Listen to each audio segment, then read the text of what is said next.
Martial Peak, Kabanata 5921. Hinihiling kong buksan mo ang iyong mga mata. Sa pangunahing kampo ng Reinforcement Army ng Black Ink Clan, isang malaking labanan ang biglang sumiklab nang lumitaw ang dalawang giant spirit gods. Matapos maranasan ang paunang gulat at kawalan ng magawa, sa wakas ay nagawang patatagin ng Reinforcement Army ang kanilang posisyon at makipag-ugnayan sa isa't isa upang labanan ang pag-atake ng Giant Spirit God. Bagaman mahirap ang sitwasyon, hindi ito isang panig na pagpatay. Ang katawan ng dalawang Giant Spirit Gods ay nagsimula ring unti-unting magpakita ng mga palatandaan ng pinsala habang ang malalaking tipak ng mga durog na bato ay nahulog mula sa langit habang umaatake ang hukbo ng Black Ink Clan. Upang makatugon sa napakaikling panahon, ang grupong ito ng mga reinforcement ay walang alinlangan na isang piling puwersa. Ang talagang nagbigay ng sakit sa ulo ng mga master ng Black Ink Clan ay hindi ang dalawang Giant Spirit God na ito. Gaano man kalakas ang mga Giant Spirit God na ito, isa pa rin silang puwersa sa bukas. Hanggat ang hukbo ay magagawang harapin ang mga ito ng naaangkop, magagawa nilang labanan. Ang talagang nagdulot ng malaking banta sa kanila ay ang killing star ng human race na nakatago sa mga anino at maaaring sumabog na may layuning pumatay anumang oras. Ang killing star ng human race na nagngangalang Yankai ay gumalaw na parang multo, ang kanyang kinaroroonan ay hindi alam kahit ng mga pseudo-royal lords. Sa bawat pagpapakita niya, sa tuwing umaatake siya, isang pseudo-royal lord ang magdurusa. Bagamat ito ang unang pagkakataon na nakipaglaban sila sa gayong kaaway, at bagamat kasi simula pa lamang ng labanan, ang taong ito ay nagbago na sa anino ng kamatayan, na bumabalot sa mga puso ng pseudo-royal lord ng bawat Black Ink Clan. Hindi pa siya nakagawa ng hakbang laban sa isa pang Black Ink Clan na hindi isang pseudo-royal lord. Sa maikling panahon, mahigit 20 pseudo-royal lords ang namatay sa kanyang mga kamay, at kahit ngayon, ang natitirang pseudo-royal lords ay hindi pa nakakagawa ng magandang solusyon. Kung maaari, ito ay pinakamahusay para sa pseudo-royal lords na itago ang kanilang mga sarili sa loob ng hukbo, ngunit dahil sa mga kakulangan na dulot ng fusion technique, ang bawat pseudo-royal lord's aura ay mahirap itago. Bawat isa sa kanila ay parang isang maliwanag na lampara sa dilim, at kahit napapaligiran sila ng 10-10 milyong sundalo, namumukod-tangi pa rin sila. Kung hindi nila siya matalo at hindi siya mahahanap, imposibleng malutas ang sitwasyong ito. Gusto kong malaman kung ano ang nangyayari sa Primodile Heaven Source Grand Restriction. Kung may makapagsasabi sa akin kung ano ang nangyayari doon, ililigtas ko ang kanyang buhay. Sa larangan ng digmaan, biglang umalangaw ang boses ng isang tao, na umaabot sa tenga ng bawat miyembro ng Black Ink Clan. Biglang nagbago ang ekspresyon ng isang pseudo-royal lord nang sumilay ang matalim na liwanag sa kanyang mga mata at marahas siyang sumuntok sa isang tiyak na kawalan. Dito. Ang buong lakas na suntok na ito ay bumasag sa kawalan na parang sirang salamin. Gayunpaman, wala doon. Kaagad pagkatapos, ang boses ni Yankai ay umalangaw sa mga tainga ng pseudo-royal lord na ito. Maling sagot. Isang flash ng ilaw ang sumabog at ang kawalan ay nagyelo. Ang pseudo-royal lord ay nasa kanyang posisyon sa pagsuntok, ngunit ang kanyang katawan ay nakahiwalay na sa kanyang katawan. Ang tinte ng dugo ay bumulwak mula sa kanyang leeg at tinina ang buong walang laman na itim. Wala bang gustong sabihin?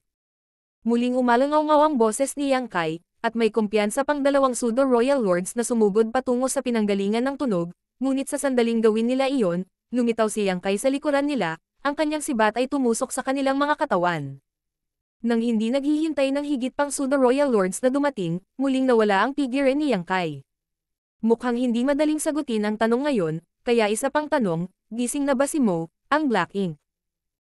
Ang human race ay may hukbo sa labas ng Primodile Heaven's Source Grade Restriction, kumusta na sila? Kaagad, sumigaw ang isang maiksing pseudo-royal lord. Gusto mong malaman kung nasaan ang hukbo ng human race na iyon. Patay silang lahat. Ikaw na ang susunod. Nang matapos siyang magsalita, biglang lumitaw si Yankai sa kanyang harapan. Ang pseudo-royal lord na ito ay lihim na naghahanap ng posisyon ni Yankai, ngunit sinong mag-aakala na ang kabilang partido ay kikilos ng mayabang, hindi siya nakapag-react sa oras. Sa oras na bumalik siya sa kanyang katinoan, hinampas na siya ni Yankai sa ulo gamit ang kanyang palad. Isang bagay na ikinagulat ng pseudo-royal lord ang nangyari. Sa sandaling iyon, naramdaman niya ang bawat pulgada ng kanyang laman at dugo at bawat bit ng kanyang lakas na tinatakpan ng isang misteryosong puwersa. Kahit na ang kanyang ulo ay hinawakan ng isang tao, hindi siya makatawag ng anumang lakas upang lumaban at basta na lang kinaladkad ni Yankai. Ang kalapit na mga master ng Black Ink Clan ay umungal sa takot habang naglulunsad sila ng serye ng secret techniques patungo kay Yang Kai. Gayunpaman, ang figure ni Yang Kai ay patuloy na kumikislap, na nagiging sanhi ng lahat ng mga pag-atake upang makaligtaan.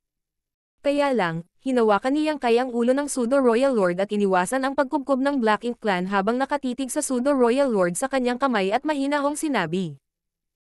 Sa panig ng ating human race, maaari kang kumain ng kahit anong gusto mo, ngunit hindi ka makapagsalita ng kalokohan. Dapat kang magbayad ng halaga para sa pagsasalita ng walang kaparirikan. Ang Pseudo Royal Lord ay isa ring mayabang na tao, kahit na kontrolado siya ng ibang tao, wala siyang balak na magkompromiso, ngumiti lang siya ng pilit. Anong presyo ang gusto mong bayaran ko? Ito ay walang iba kundi ang kamatayan.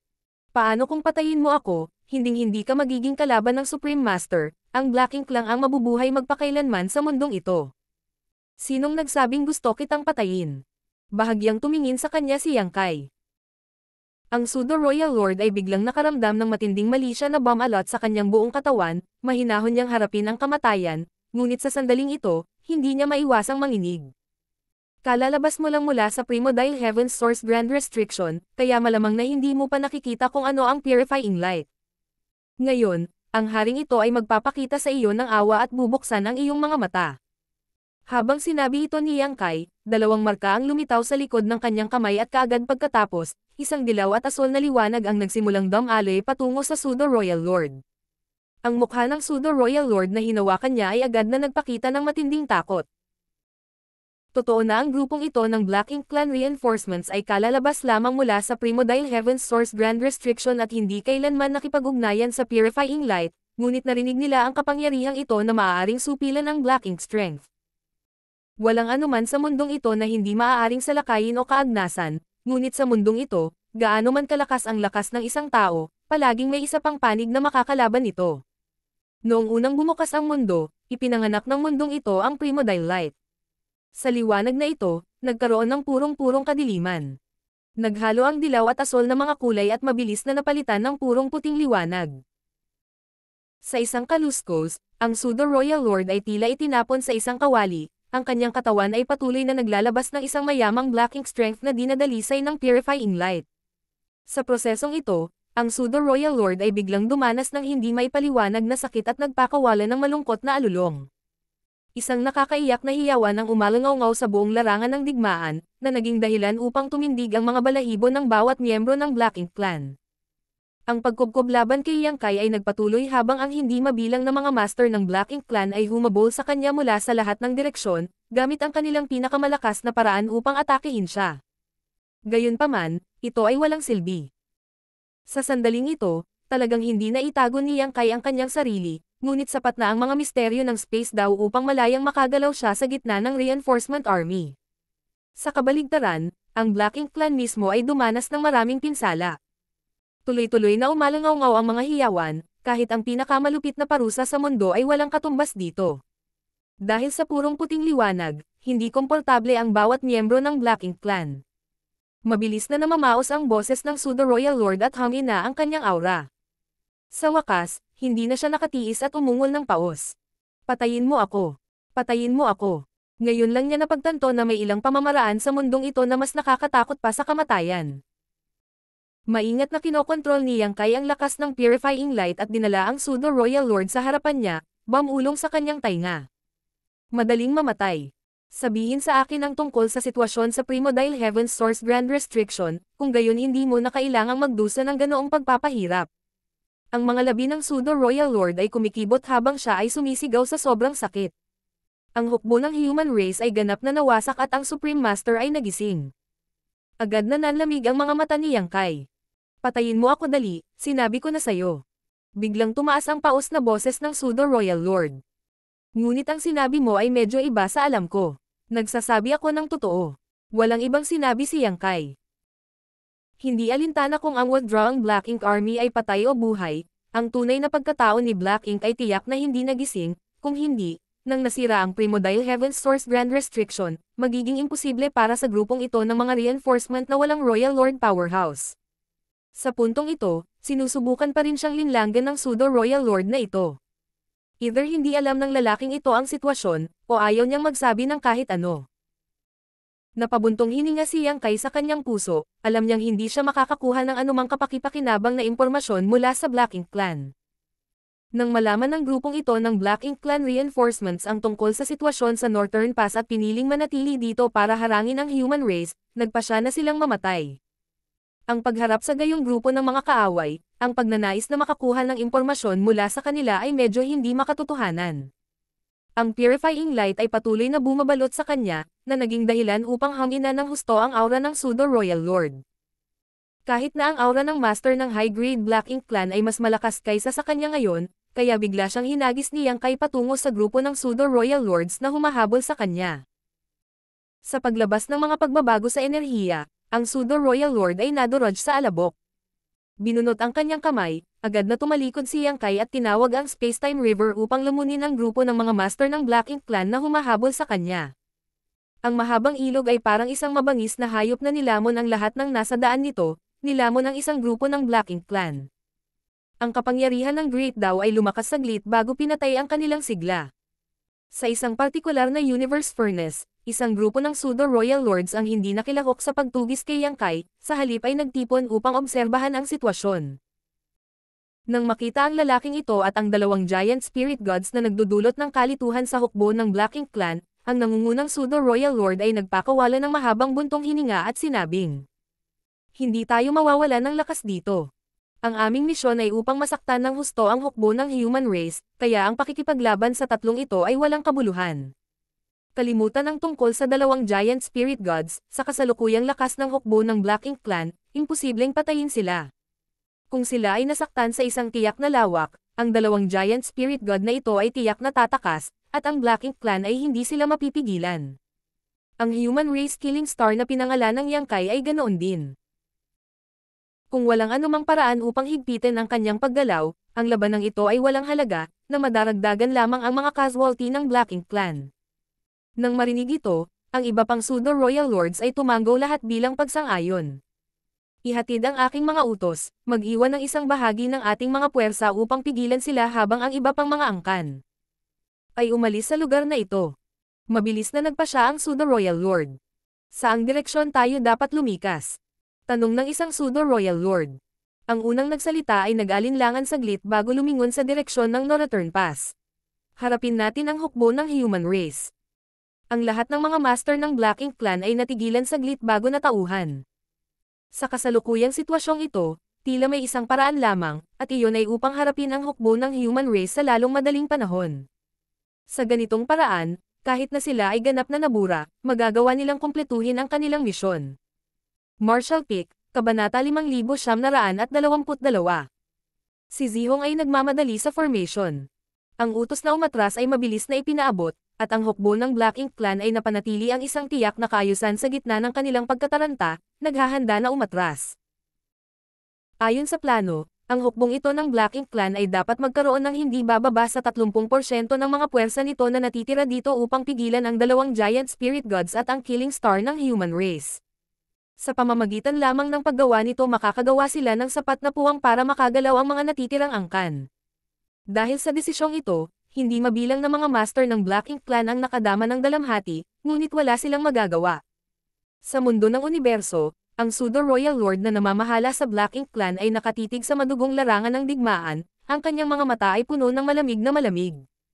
Kahit alam niyang wala na siyang pag-asang maghiganti sa buhay na ito, gusto pa rin niyang yukit sa kanyang isipan ang imahe ng human race killing star. Nag-uulat. Isang feudal lord ang biglang lumipad at lumapag sa harap ng Pseudo-Royal Lords, nagmamadaling nagsabi, "Sir, nakakita kami ng mga bakas ng hukbo ng human race."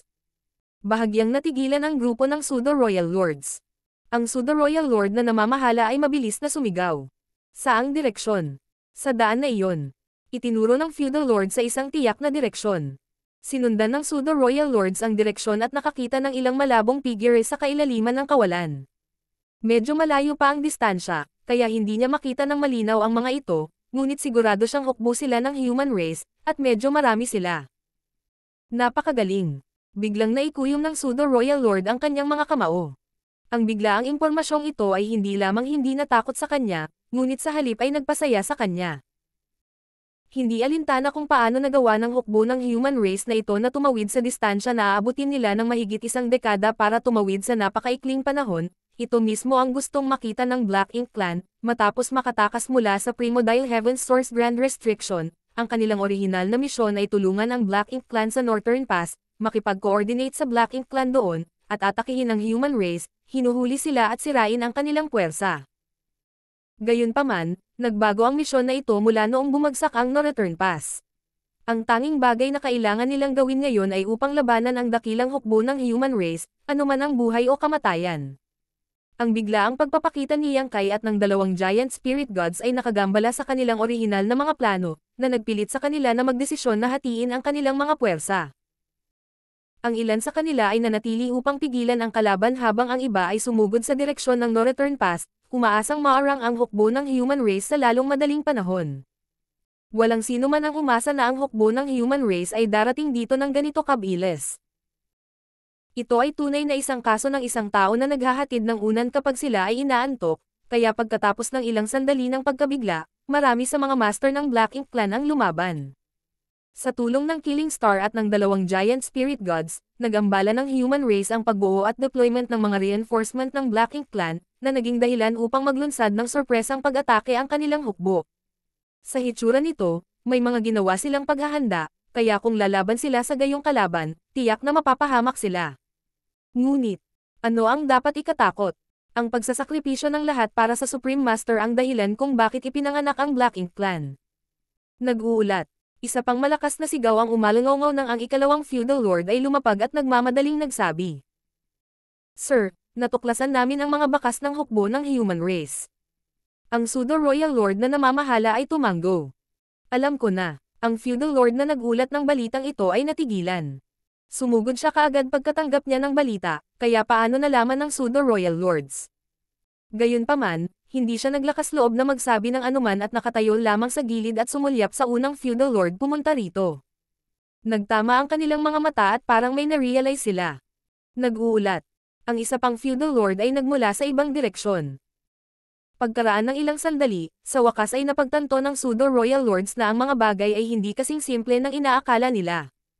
Ang hukbo ng human race ay lumitaw sa higit sa isang lokasyon.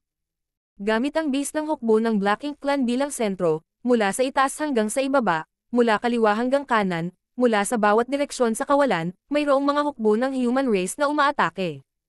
Napapalibutan sila. Mahirap isipin kung paano nagawa ng human race ang gayong gawain. Sa 10-10 milyong hukbo ng Black Ink Clan dito, halos imposibleng palibutan ang gayong hukbo ng hindi natukoy. Ngayon lang naalala ng ilan sa mga pseudo-royal lords ang ilang impormasyong napabayan nila nitong mga nakaraang araw. Ang ilan sa mga mining team at scouts ay hindi nakabalik sa oras. Sa hitsura nito, ang nawawalang Black Ink Clans na ito ay dapat na natuklasan ng human race at maginhawang inalis. Hindi nila akalain na darating ang human race dito sa napakaikling panahon. Naghihintay pa rin sila para sa mahusay na labanan na magaganap sa loob ng 100 taon, kaya kahit na natapos na ng human race ang kanilang pagkubkob, wala silang ideya. Kasuklam-suklam na human race. Ang pseudo-royal lord ay lumipad sa galit. Bagamat umaasa siyang makakalaban niya ang hukbo ng human race sa lalong madaling panahon, ang pakiramdam na ito na may pagkana laban ay hindi niya gusto. Pagkatapos ng ilang sandali ng katahimikan, nag-utos siya. Ipasa ang aking mga utos, lahat ng Black Ink Clan, atake sa direksyon na iyon.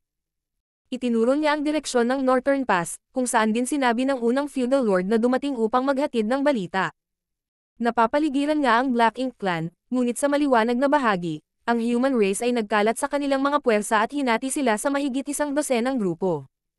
Habang pinapalibutan nila ang mga reinforcement ng Black Ink Clan, binigyan din nila ng pagkakataon ang Black Ink Clan na lumunin sila ng buo. Hanggat ang kanilang bilis ay sapat na mabilis, sa kasalukuyang pundasyon ng Black Ink Clan, hindi magiging problema para sa kanila na pabagsakin ang ilang hukbo ng human race. Sa ganitong paraan, magagawa nilang pilayin ang human race at hahayaan ang kanilang ekspedisyon na mauwi sa kabiguan. Sa orihinal, upang umatras, ang Black Ink Clan ay naghanda na. Sa sandaling ito, sa utos ng pseudo-royal lord, ang 10-10 milyong Black Ink Clan ay agad na nahati sa dalawang grupo, isa na may humigit kumulang 30% ng kanilang puwersa ang natitira upang pigilan ang Giant Spirit God at ang Killing Star na pinangalan ng Yang Kai, habang ang iba pang grupo na may humigit kumulang 70% ng kanilang mga puwersa ay umakay patungo sa isang hukbo ng human race sa direksyon ng No Return Pass. Sa direksyong iyon, ito ay ang Zihong Army ng human race. Sa orihinal, ang Zihong Army ay mayroon lamang Wuching, isang 9th grade na namamahala, ngunit pagkatapos ng huling labanan sa Northern Pass, nang ang human race ay nagsilang ng kabuoang 29th grade masters, ang Zihong Army ay nagkaroon ng nakakuha ng 2 pang 9th grade master, isang lalaki at isang babae. Ang kapwa-disipulong ito ay magkapit kamay mula noong sila ay mahina hanggang sa kasalukuyan. Sa buong kasaysayan ng human race, ang mga ganitong halimbawa ay napakabihirang. Hindi pa banggitin kung gaano kahirap makapasok sa 9th grade, walang maraming magagandang panla na may mga kwalifikasyon para sumulong sa 9th grade. Kung hindi dahil sa mga benepisyo ng World Tree Clone, kadalasang aabutin ng daan-daan o libu-libong taon para makapasok ang isang magandang panla sa 9th grade. Sa pagkakaiba ng edad at seniority, paano sila naging kapwa-disipulo? Pagkatapos ng libu-libong taon na magkatabing pakikipaglaban, itong magkasintahang senior brother at junior sister ay matagal nang naging isa. Noong nasa 7th and 8th grade sila, sumikat na sila sa larangan ng digmaan. Maraming territory lords ang namatay sa kanilang magkasanib na pagsisikap, at naakit pa nila ang atensyon ni Mona Ye, lihim na naglalagay ng mga bitag para sa kanila. Sa libu-libong taon ng digmaan sa pagitan ng human race at Black Ink Clan, ang human race ay nagsilang ng maraming kamangha-manghang kwento at maraming nakakasilaw na figure. Ang pares na ito ng senior brother at junior sister ay isa lamang sa kanila. Sa sandaling ito, nakatayo sila kasama si Wuching sa Purifying Black Ink battleship sa harap ng mga frontline ng hukbo, nakatingin sa kailaliman ng larangan ng digmaan. Nang makitang ang hukbo ng Black Ink Clan ay talagang umaakyat sa direksyon na ito, agad na sumilay ang hindi pagkagusto sa mukha ni Wuching. Sinadya man o hindi sinasadya, ang Zihong Army ay tila itinuring na isang malambot na persiman. Maghanda para sa labanan. Sigaw ni Wuching. Ang mabilis na pagsulong ng pagbuo ng Zihong Army ay mabilis na nagbago at mabilis na naayos. Ito ay hindi isang defensive formation, ngunit sa halip ay isang nakakasakit. Kahit na sila ay nakaharap sa isang malakas na kaaway ng ilang dosenang beses na mas malakas kaysa sa kanila, ang Zihong Army ay hindi natakot. Sa hukbo, ang bawat sundalo ay nag-aayos ng kanilang estado at naghahanda sa pag-atake. Pagkatapos ng libu-libong taon ng hindi mabilang na mga labanan at tagumpay, ang buong hukbo ay naging isa. Ang sumugod patungo sa hukbo ng Black Ink Clan ay hindi isang Zihong Army, ngunit isang prehistoric beast na maaaring lunukan ang lahat ng nabubuhay na bagay.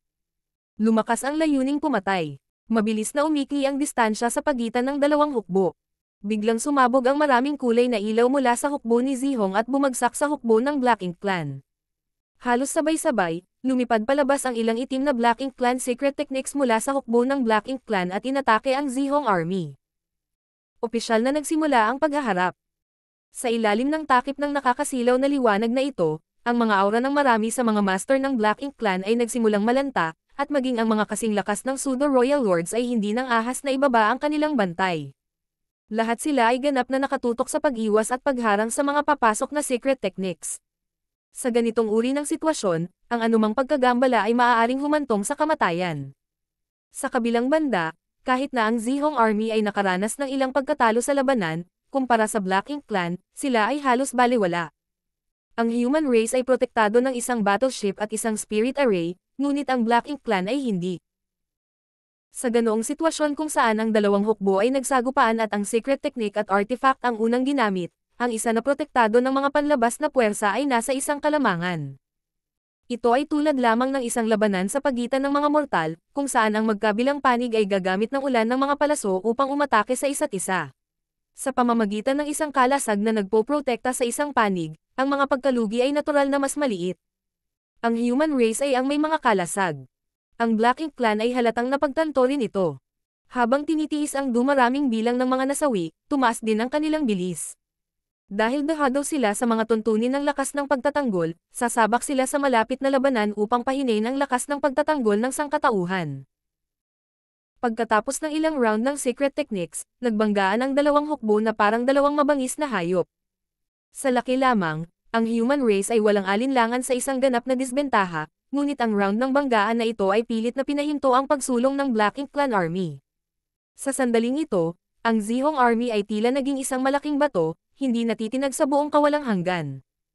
Walang nakakaalam kung paano nila ito ginawa, ngunit alam nila. Mga hayop ng Black Ink Clan, halika at tanggapin ang iyong kamatayan. Umalangaw-ngaw ang sigaw ni Wu Qing, nang isiga niya ang unang salita, nasa Purifying Bulk Ink battleship pa rin siya. Nang tumunog ang kanyang huling salita, sumugod na siya sa hanay ng hukbo ng Black Ink Clan ng mag-isa at naglaslas gamit ang kanyang talem, na naging dahilan upang mahati ang katawan ng isa sa mga Pseudo-Royal Lords. Ang Pseudo-Royal Lord na napatay ay wala man lang oras para mag-react. Ang tinte ng dugo ay lumipad at ang malakas na sigla ay agad na napatay. Ang hindi mabilang na Black Ink Clan ay natakot. Ang ilang kalapit na Pseudo-Royal Lords na may lakas ng loob at determinasyon na isakripisyo ang lahat para sa Supreme Master ay natigilan din sa nakakatakot na aura ni Wu Qing, ang kanilang mga katawan ay nanlalamig. Hanggang sa sandaling ito ay natuklasan nila na ang human race ay hindi lamang mayroong killing star na pinangalan ng Yang Kai, ngunit ang 9th grade na ito ay napakalakas din. Si Wu Qing ay isang veteranong 9th grade, kung tutuusin. Sa kasalukuyang 9th grade human race, sa mga tuntunin ng seniority, bukod sa Xiao Xiao, walang mas matanda sa kanya. Ang mga ngiti ay bihasa sa Great Dao ng Yin at Yang, hindi pumatay, ngunit iba si Wu Qing. Masasabing sa kasalukuyang 9th grade human race, bukod kay Yang Kai, si Wu Qing ang pinakamakapangyarihang individual. Martial Peak, Kabanata 5923. Palibutan. Ang unang welga na ito ay ang pinakamalakas na welga na nagpabagal sa buong paglilinang ng buhay ni Wu Qing. Paano ito malalabanan ng isang Pseudo-Royal Lord kung siya ay ganap na hindi handa? Isang magandang simula. Gayunpaman, sa susunod na sandali, nahulog si Wu Qing sa kabkab ng maraming master ng Black Ink Clan. Matapos ang ilang sandali ng pagkabigla, lahat sila ay sumugod sa kanya.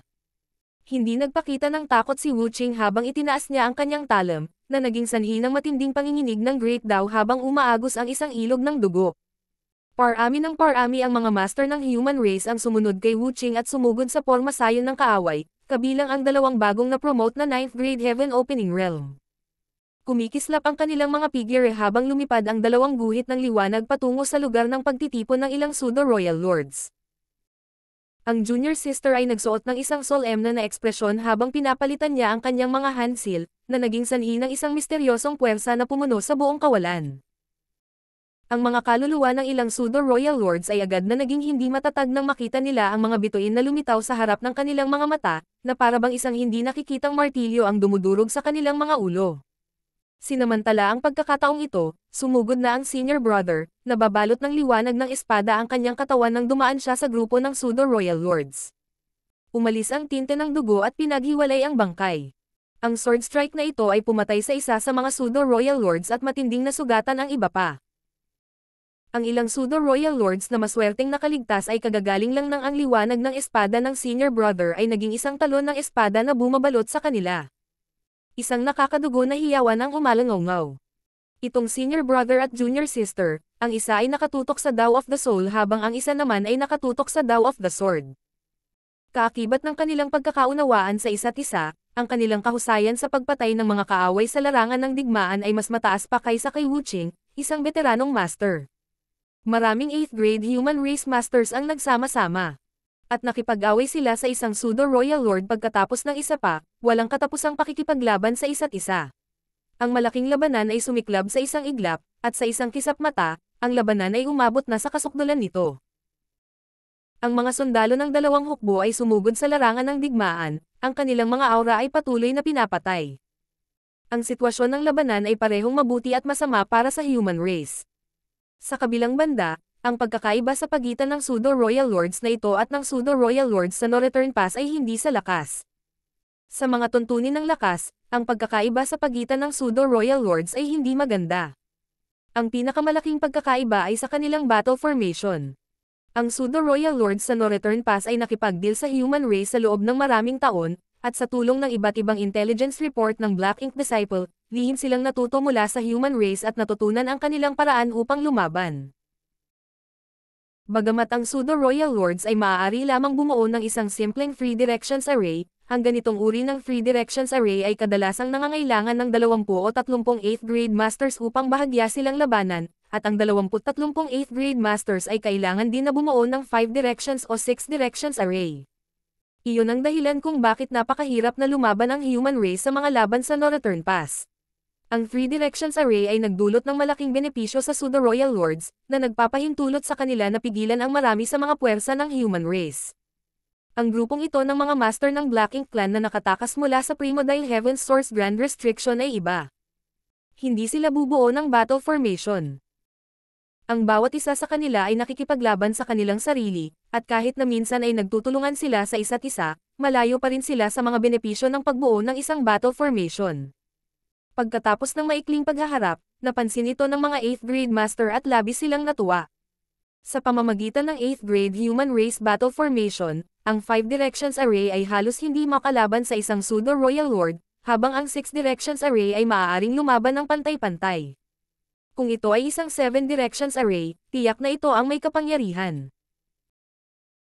Sa kasalukuyan, ang bilang ng mga 8th grade master sa hukbo ng human race ay medyo mataas, at salamat sa akumulasyon sa paglipas ng mga taon at ang mababang kalidad na heaven opening peel na kanilang inilabas mula sa Universe Furnace, bawat hukbo ay mayroong hindi bababa sa 2,000 8th grade master, ang ilan ay lampas pa sa 3,000.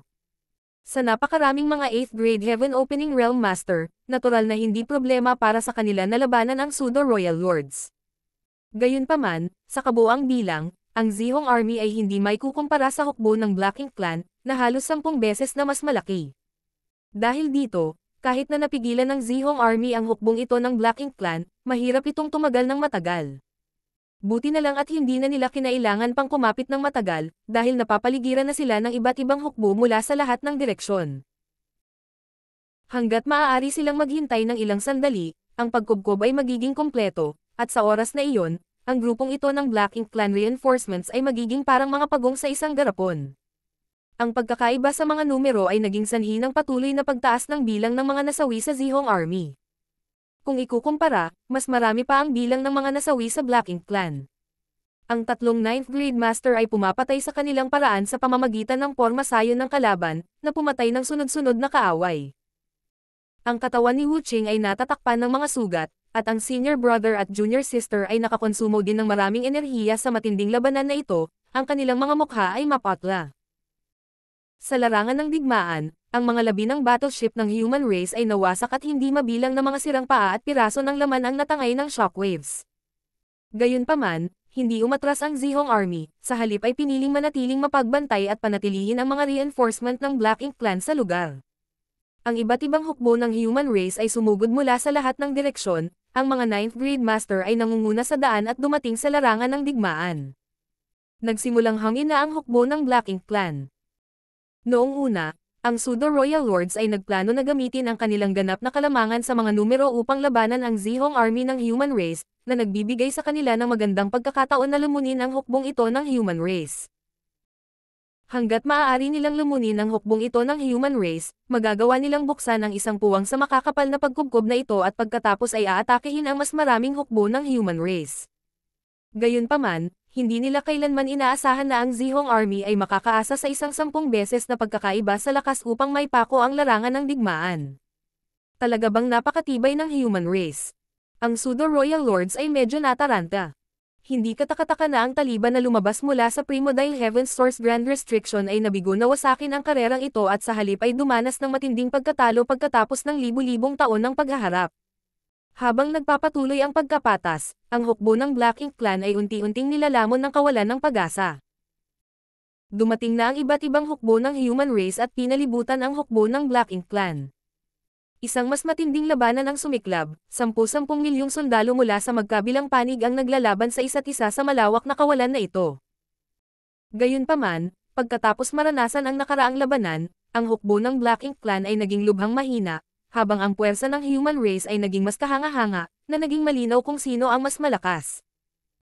Bilang karagdagan, ang human race ay kasalukuyang may 30 9th grade masters, habang ang Black Ink Clan ay walang kahit isang Royal Lord, at ang Pseudo-Royal Lords na ito ay hindi man lang alam kung paano gamitin ang battle formation.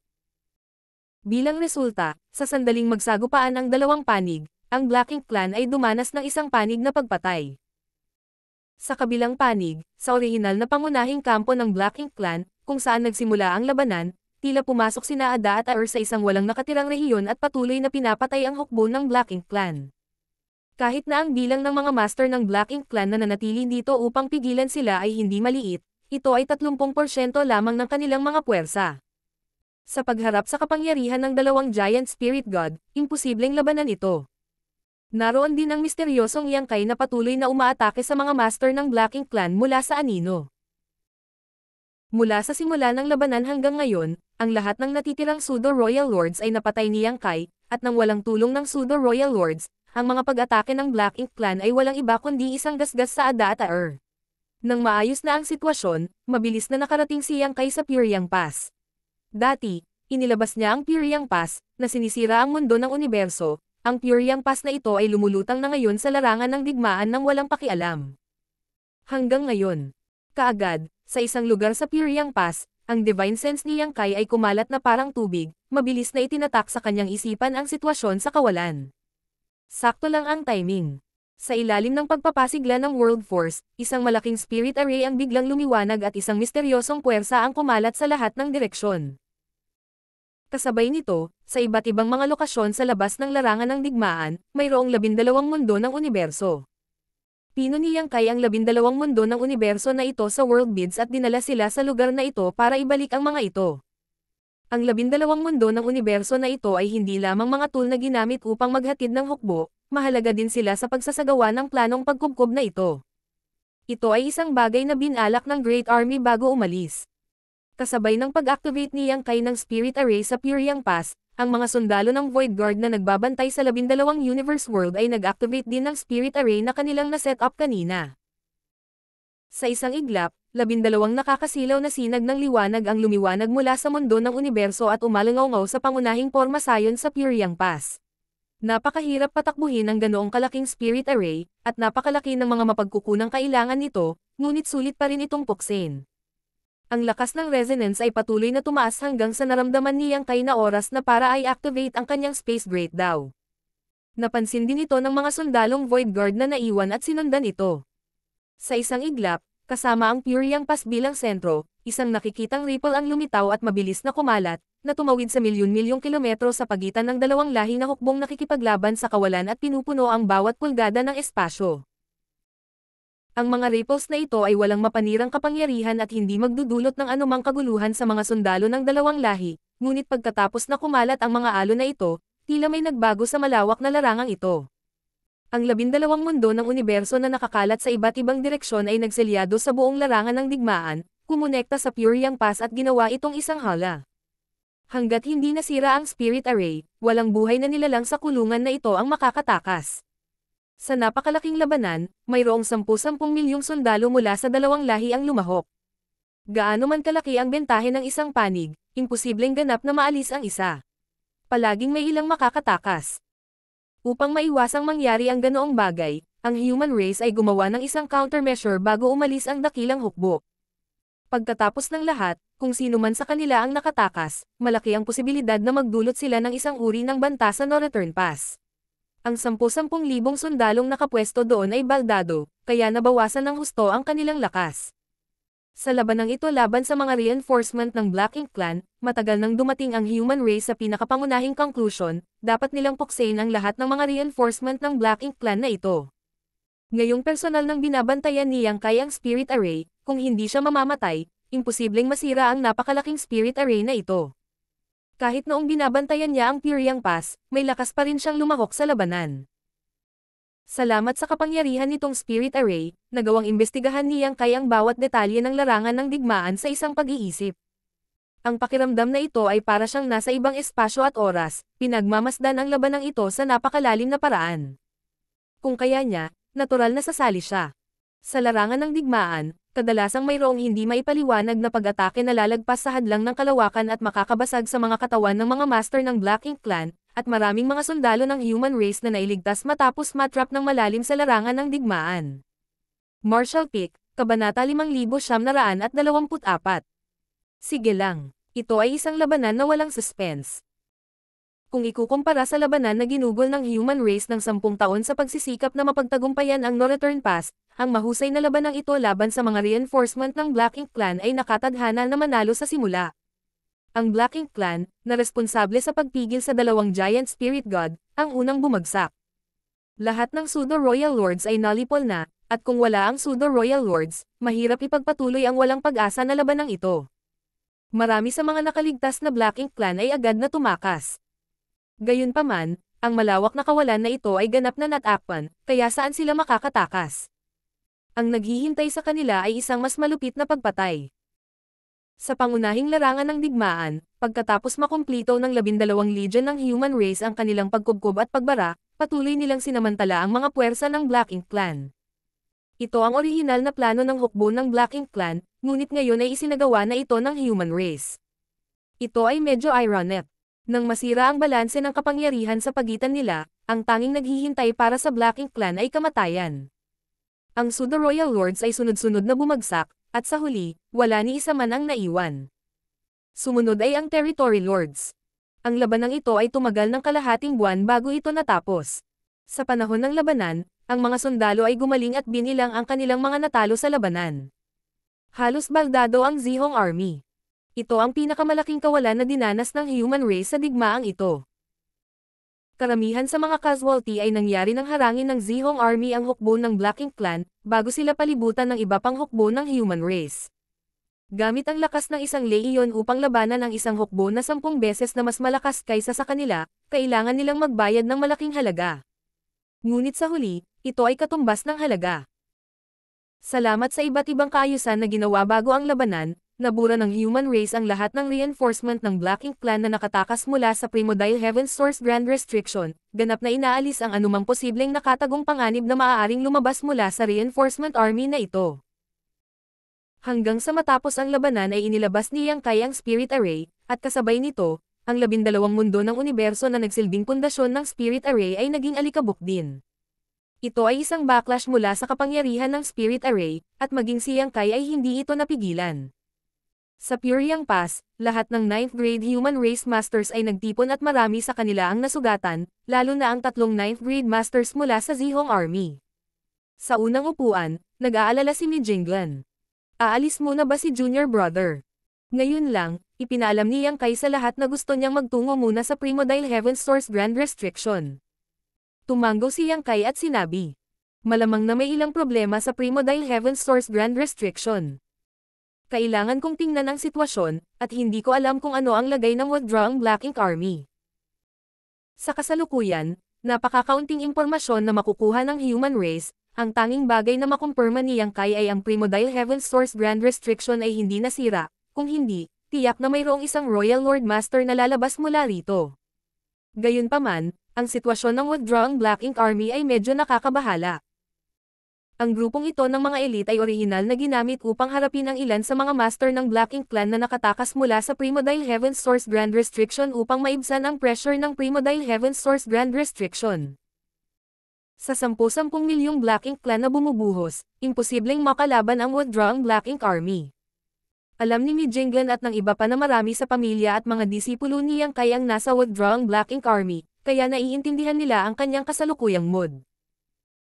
Sa katunayan, pagkatapos na malaman ni Yang Kai na isang grupo ng Black Ink clan reinforcements ang sumugod mula sa Primordial Heaven's Source Grand Restriction, nakipaglaban siya sa tabi ng hukbo ng human race at hindi kaagad pumunta para mag-imbestiga, na isa ng gawa ng katwiran.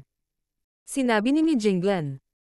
Dahil ang mga reinforcement ng Black Ink clan ay lumabas mula sa Primordial Heaven's Source Grand Restriction, ang sitwasyon sa Primordial Heaven's Source Grand Restriction ay tiyak na hindi magiging mapayapa. Kung hindi ako nagkakamali, tiyak na mayroong hukbo ng Black Ink clan na nakatalaga sa labas ng Primordial Heaven's Source Grand Restriction. Kung mag-isa si Junior Brother, paano niya sila mapipigilan? Bakit hindi maghintay ng ilang araw at umalis kasama ng hukbo? Hindi magtatagal. 10 araw. Umiling si Yang Kai at sinabing, kakaranas lang namin ng isang mahusay na labanan. Kahit na ang intensity ng labanan na ito ay hindi masyadong malaki, ang mga sundalo ay pagod na lahat. Masyadong maikli ang 10 araw, kaya kailangan nilang magpahinga sandali. Kung pupunta ako ng mag-isa, maaari kong itago ang aking mga landas at maghintay ng pagkakataong kumilos. Nang makitang sinusubukan pa rin siya ni Mi Jinglan na hikayatin, sinabi ni Yang Kai, kukunin ko ang isang bahagi ng Void Guard sa akin at mag-set up ng Space Array habang naglalakbay tayo. Ilang taon na lang ang layo mula sa Primordial Heaven's Source Grand Restriction, kaya kapag na-set up na ang Space Array, maibabalik ng mga sundalo ang kanilang sarili at mag-teleport doon. Senior brother, ito ang pinakamagandang arrangement. Ibinuka ni Mijinglan ang kanyang bibig ngunit tumango lamang sa huli. Tama ka, ngunit natatakot akong mahihirapan ako kay junior brother. Responsibilidad ko ito. Tumayo siya at sinabing, maghahanda ako. Wala siyang kailangan ihanda, hiniling niya kay Li Wuyi na pumili ng grupo ng Void Guard na susundan siya. Bilang karagdagan, kailangan niyang aisil ang Puriyang Pass at ang dalawang Giant Spirit God. Pagkatapos ng lahat, kung ito man ay ang Puriyang Pass o ang Giant Spirit God, pareho silang napakalaki para direktang i-teleport, kaya kinailangan ni Yang Kai na gumamit ng paraan ng pagpino sa World Bid para aisil ang mga ito sa loob. Ang nakaraang 12 mundo ng universo ay naging alikabok, ngunit sa kabutihang palad, walang kakulangan ng patay na mundo ng universo sa malawak na walang laman na ito.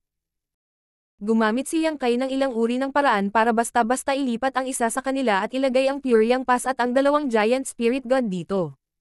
Gamit ang kanyang space daw, ginawang world bid ni Yang Kai ang Universe World at ibinigay ito kay Mijinglan para isave. Matapos may handa ang lahat, tinipon ni Yang Kai ang 20 sundalo ng Void Guard sa kanyang miniature universe at lumusong sa kawalan. Sumusulong, patuloy na sumusulong. Ang mood ni Yang Kai, na pinigilan sa loob ng kalahating taon, ay umabot na sa pinakamataas sa sandaling ito. Gusto niyang magmadali sa Primodile Heaven's Source Grand Restriction sa lalong madaling panahon at makita ang sitwasyon doon sa sarili niyang mga mata. Makalipas ang ilang araw, huminto siya. Bumukas ang pinto sa kanyang miniature universe at lumabas ang dalawang Void Guard. Ipaubaya ko ito sa iyo. Sabi ni Yang Kai bago muling umalis. Yumuko ang dalawang Void Guard at pinaalis siya. Pagkaalis ni Yang Kai, sinimulan nilang iset up ang space array. Pagkalipas ng ilang araw, naglabas si Yang Kai ng 2 pang Void Guard. Sa daan, ang space array ay inilatag sa direksyon ng Primodile Heaven's Source Grand Restriction. Wala pang isang buwan, nakatawid na si Yang Kai sa ancient battlefield at nakarating sa land without spirituality. Ito ay isang walang laman kung saan walang umiiral. Kahit na ang omnipresent na Void Force sa malawak na universo ay napakahina. Ang lugar na ito ay napakalapit na sa frontline ng Primodile Heaven's Source Grand Restriction, at kung magpapatuloy siya, malapit na siyang makarating sa Primodile Heaven's Source Grand Restriction na tumagal ng milyon-milyong taon. Nang buksan niya ang pinto ng kanyang miniature universe, lumabas si Li Wuyi at isa pang sundalo ng Void Guard, ang huling 2 Void Guard. Mag-set up ng space array dito. Hindi na kailangang sumulong, tumuon lamang sa pagtatago sa iyong sarili at huwag hayaang matuklasan ka ng Black Ink Clan. Utos ni Yang Kai. Tumango si Li Wuyi at ang mga sundalo ng Void Guard. Pupunta ako. Sabi ni Yang Kai bago humakbang pasulong at nawala. Ang Space Gate daw ay itinulak sa limitasyon nito, at pagkaraan ng 3 araw, sa wakas ay dumating si Yang Kai sa labas ng Primodile Heaven's Source Grand Restriction. Pagtingin niya sa paligid, nadudurog ang puso niya sa nakita niya. Tulad ng inaasahan ni Mijinglan, sa labas ng Primodile Heaven's Source Grand Restriction, maraming mga masters ng Black Ink Clan ang nagtipon sa lugar kung saan nagkaroon ng gap, na marami sa kanila ay pseudo-royal lord masters. Sa mga tuntunin lamang ng mga numero, ang Black Ink Clan na ito dito ay hindi mas mababa sa reinforcement army na nabura ng human race, marahil ay mas malakas pa. Sa sandaling ito, nagtipon sila sa labas ng Primodile Heaven's Source Grand Restriction at inaatake ito. Hindi alam kung gaano katagal ang pag-ataking ito. Ang sunod-sunod na alon ng mga pag-atake ay dumapo sa Grand Restriction, na naging sanhi ng pag-alon nito. Bagamat hindi ito nasa bingit ng pagkawasak, kung magpapatuloy ito ng mahabang panahon, hindi ito magtatagal. Walang palatandaan ng withdrawing Black Ink Army. Naduraj ang puso ni Yang Kai.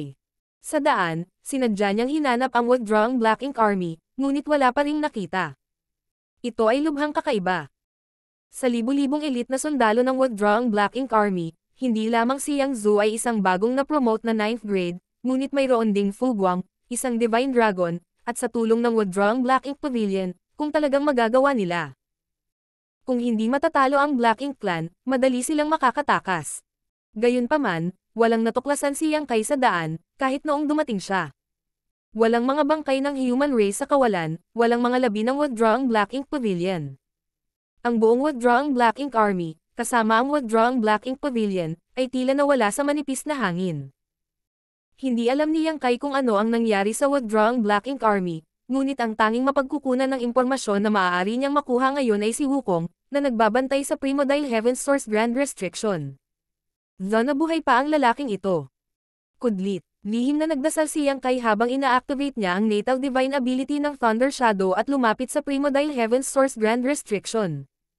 Matapos bahagyang iwasan ang direksyon ng hukbo ng Black Ink Clan, dumating si Yang Kai sa kabilang panig ng Primordial Heaven's Source Grand Restriction N at lihim na ipinadala ang kanyang divine sense. Ang oras ay tila walang katapusan, at habang siya ay nag-aalalang naghihintay, isang pamilyar na boses ang sa wakas ay umalangaw sa kanyang isipan. Sa wakas nandito ka na. Ang boses ni Wukong ay napuno ng pagod, na parabang siya ay nanghihina. Hindi ba't sinabi mo na maaari kang pumunta at mag-imbestiga anumang oras? Pagkatapos ng maraming taon na hindi nagpakita ng sarili mo, akala ko patay ka na. Walang magawang sinabi ni Yang Kai. Nagkaroon ng aksidente at hindi ko na magagamit ang pamamaraang iyon. Matapos hilahin ng matandang puno si Yang Kai pabalik sa Great Cosmological Realm, nakatulog ito ng mahimbing, hindi niya nagamit ang kapangyarihan ng matandang puno para maglakbay muli sa kawalan. Kung hindi, paano siya naghintay hanggang ngayon? Anong nangyari? Nasaan ang withdrawing Black Ink Army? Nag-aalalang tanong ni Yang Kai. Medyo komplikado. Hindi alam ni Wukong kung paano ipapaliwanag. Tingnan mo ang iyong sarili. Pagkasabi nito, nagpadala siya ng isang malaking piraso ng impormasyon. Matapos itong maingat na suriin, ang ekspresyon ni Yang Kai ay hindi maiwasang magbago. Hindi nakakagulat na sinabi ni Wukong na medyo komplikado ang sitwasyon, iba talaga ito sa naisip niya. Ang tanging bagay na umaliw sa kanya ay ang withdrawing Black Ink Army ay pansamantalang ligtas. Ito ay isang masayang sorpresa. Noong una, inaasahan ni Yang Kai na ang pinakamagandang resulta para sa withdrawing Black Ink Army ay ang matalo at mapipilitang umatras ng Black Ink Clan, at ang pinakamasamang sitwasyon ay ang kumpletong paglipol. Isa itong kinalabasan na hindi niya matanggap. Gayunpaman, mula sa impormasyong ipinadala sa kanya ni Wukong, ang sitwasyon ng withdrawing Black Ink Army ay walang alinlangan na mas mahusay kaysa sa kanyang inaasahan. Higit pa rito, ang impormasyong ipinahayag sa ulat na ito ay isang bagay na hindi inaasahan ni Yang Kai at ng buong human race. Natuklasan ko rin ang mga bagay na ito sa panahon ng pagputok ng kapangyarihan ni Mo, ang Black Ink, hindi ko napansin ang mga ito dati. Tunay na karapat-dapat si Mo na tawaging pinakamalakas sa 10 martial ancestors. Puno ng paghanga ang tono ni Wukong. Upang magawang mapabuntong hininga ng napakalalim si Wukong, isang mayabang at hindi sumusukong karakter, kitang-kita kung gaano pambihira ang mga pamamaraan ni Mo. Nang makita ni Yang Kai ang impormasyong ibinunyag sa ulat, hindi niya maiwasang mabigla.